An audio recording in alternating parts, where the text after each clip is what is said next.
Esse é o Ancapso e nós vamos falar agora sobre a aprovação da urgência da anistia na Câmara, tá? Eu sei, é só um passinho, um pequeno passo, porque ainda precisa aprovar a anistia na Câmara, ainda precisa ir para o Senado, tem que aprovar a anistia no Senado, tem que ser sancionada pelo Lula, tem que passar pelo STF, ainda tem um monte de etapas nessa luta. Ninguém disse que a luta seria fácil, mas estamos dando esse primeiro passo e é um passo muito importante e desmente um monte de coisa que o pessoal estava falando. Eu hoje, mais cedo, eu fiz um vídeo falando que o pessoal, a imprensa está falando que não, que tem um acordo, porque vão botar para votar e aí vai perder. O governo tem votos para não passar a urgência e aí os bolsonaristas vão ter que aceitar uma outra lei de anistia, uma anistia que é só redução de pena e não sei o que lá e coisa e tal.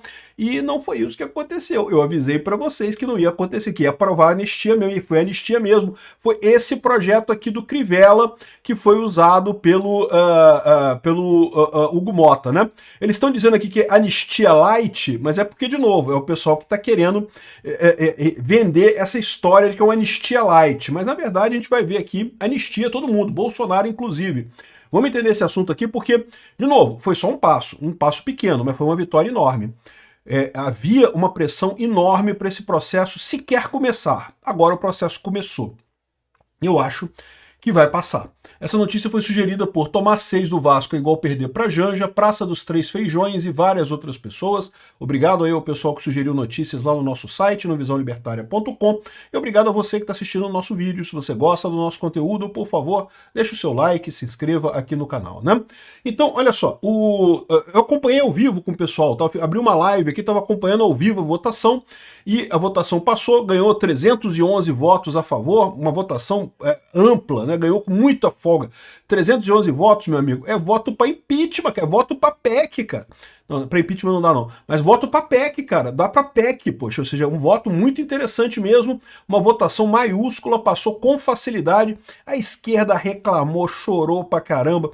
Eu achei engraçado, porque eu fiz isso, eu falei hoje no vídeo de mais cedo, que era só, não que a esquerda, a jornalista falando que tem um acordo, que o Hugo Mota vai botar para votar, mas aí não vai passar, porque o governo já tem os votos, já combinou com os partidos de ter os votos e coisa e tal. É lógico que a esquerda queria ter votos para barrar a anistia, né? Eu falei para vocês no vídeo, olha só, não, isso tá rolando, vai rolar a anistia, vai votar a urgência da anistia.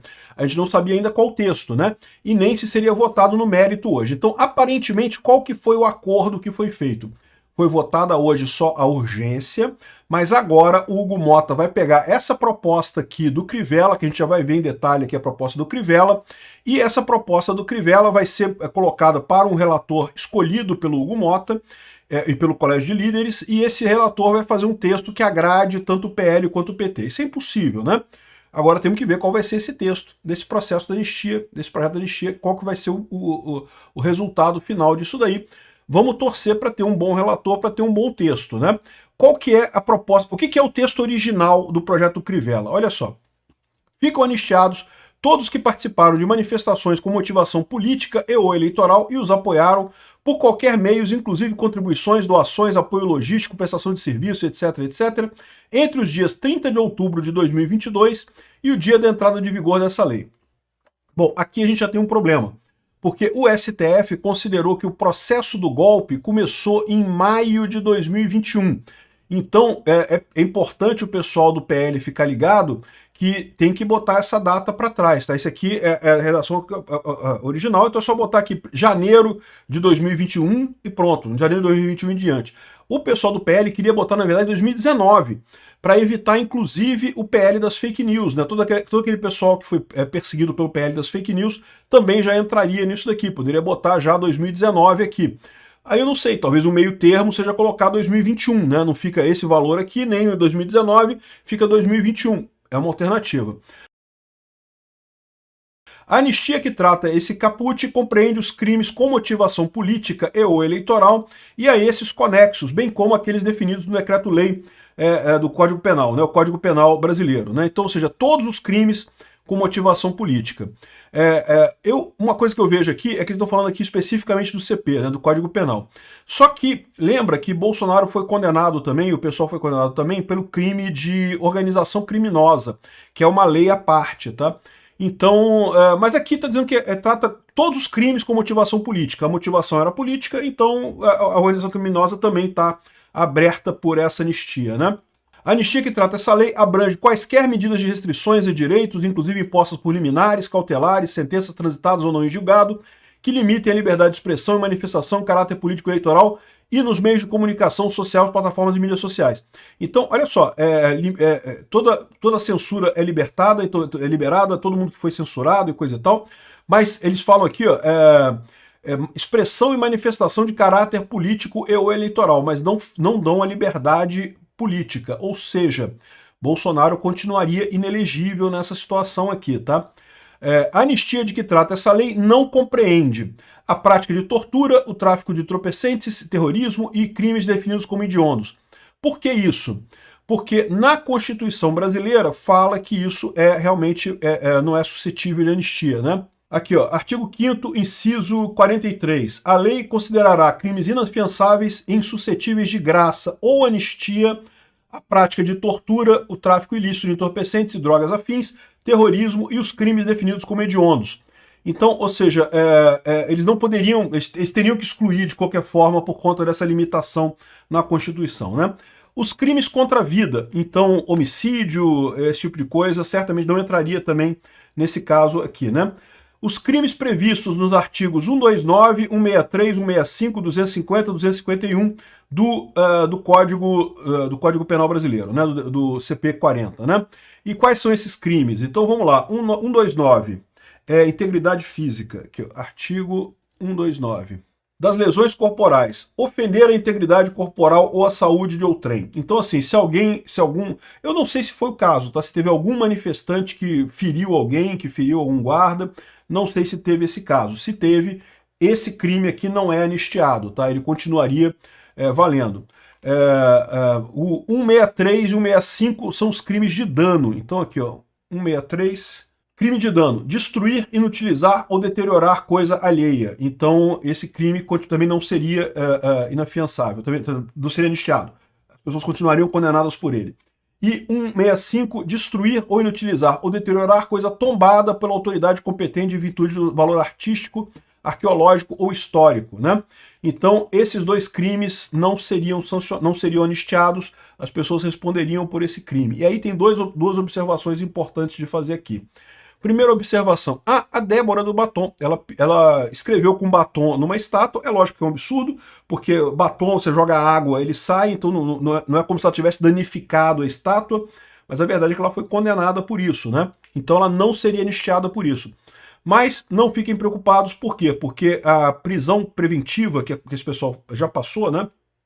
Isso subtrai do valor da pena. Então, mesmo que ela seja condenada a essas penas são pequenas aqui, ó. É de 1 a 6 meses o dano e de 6 meses a 2 anos o dano de patrimônio histórico, né? Então, ou seja, o máximo nisso daqui seria 2 anos e 6 meses, no final das contas. 2 anos e 6 meses, você pode fazer sursi, você pode fazer um monte de coisa, dificilmente você vai ser preso. A maior parte das pessoas já cumpriu a pena, então já vai sair livre completamente, tá? Então não tem problema. Mesmo o Bolsonaro, porque, lembra, Bolsonaro também foi acusado pelo crime de dano, porque supostamente na cabeça do Alexandre de Moraes, e só lá, ele teria, né, estimulado as pessoas do 8 de janeiro a quebrar as coisas, né? Bolsonaro, ao contrário, no dia 30 de dezembro, ele fez uma live em que ele pediu para as pessoas irem embora e acabarem com as manifestações no quartel, e, no entanto, né, isso foi desconsiderado pelo Alexandre de Moraes, só mais um dos muitos absurdos, mas o fato ele foi condenado pelo crime de dano. Então, nesse processo aqui, o Bolsonaro continuaria condenado pelo crime de dano? Sim, continuaria. Teria que cumprir a pena do crime de dano. Eu não lembro exatamente quantos anos ele foi condenado por isso, mas não é pena grande aqui. É máximo de 2 anos de cadeia. E 2 anos de cadeia no Brasil, você transforma em cesta básica, você transforma em serviço social, faz sursi, tem um monte de maneira. Ir para cadeia você não vai. Com 2 anos de pena você não vai para cadeia.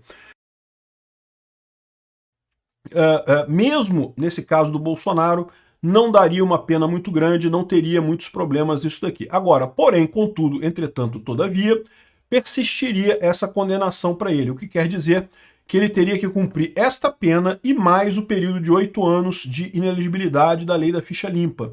Então, na situação atual, ele não poderia não apenas concorrer em 2026, mas também ele não poderia concorrer em 2030. Talvez ele possa concorrer em 2034.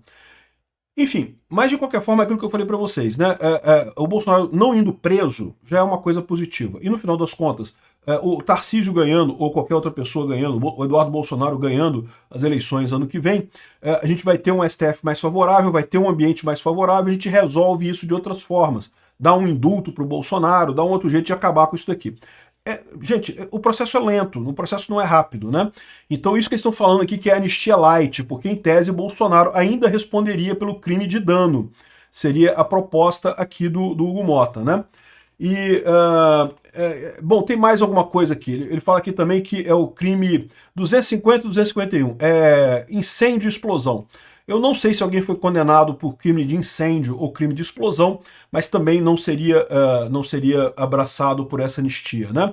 Então, assim, eu achei muito interessante isso aqui, parece bastante razoável, eu só acho que tem que mudar essa data aqui, tem que botar uma data de 2021, mas isso é o de menos. No resto todo, é uma anistia light, por quê? Porque ainda teria a pena para o dano.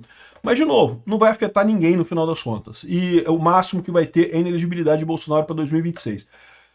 Eu acho isso o ideal? É lógico que não. Adoraria Bolsonaro candidato em 2026, mas a gente tem que ver o que dá para fazer. Vai ter que ter algum consenso, algum compromisso nessa história toda aqui, né? Então, eu acho que vai ser muito bacana isso daqui, acho que tem tudo para passar. Vamos ver qual vai ser a versão final desse processo, mas acho que tem tudo para passar. E aí a gente vai fazer essa votação e no final das contas vamos livrar Bolsonaro dessa cadeia e reconstruir a direita aqui, vai ser muito importante isso. 2026 vai ser um desafio muito grande, mas que a gente tem tudo para ganhar. E essa anistia dá uma força muito grande para o Bolsonaro. Esse é outro ponto. Meramente essa votação que teve hoje, já vai estar o pessoal do STF arrancando o cabelo, ou arrancando a calcinha pela cabeça. O Alexandre de Moraes não tem cabelo para arrancar mais, porque, de novo, é o que eu falo para vocês, esse processo é um processo midiático, um processo de propaganda, não é um processo jurídico. Então ninguém está nem aí para culpa de ter crime, não ter crime, ter prova, não ter prova. Mas o pessoal fica muito chateado com essa informação, por quê? Porque você tem a informação de que Bolsonaro foi condenado pelo golpe. Mas o Congresso disse que a maior parte dos congressistas brasileiros acho que não teve golpe não, né? Anistiou todo mundo, né? Acabou com tudo. Então, ou seja, no final das contas, essa é a situação. Eu acho que vai ser muito ruim para o STF, para o governo, para o Alexandre de Moraes, mas eles vão ter que engolir. A verdade é essa. O discurso do Barroso, todo choroso hoje, já foi muito provavelmente por conta de que ele já percebeu que vai ter que fazer isso mesmo. Vai ser aquilo que eu falei para vocês. O Congresso aprova a anistia, aí o Lula vai vetar, vai reclamar, não sei o que, mas vai acabar sendo derrubado o veto, vai passar a anistia, aí o STF vai reclamar pra caramba, o Alexandre de Moraes vai votar contra, o Flávio Dino vai votar contra também, mas no final das contas os outros ministros ali vão falar, não quer saber do negócio? Vamos acabar com essa parada, fomos até onde deu, não dá pra ir mais e coisa e tal, e deixa pra lá, e vida que segue, né? Então, essa é a situação, uma excelente vitória hoje, tivemos uma boa noite hoje.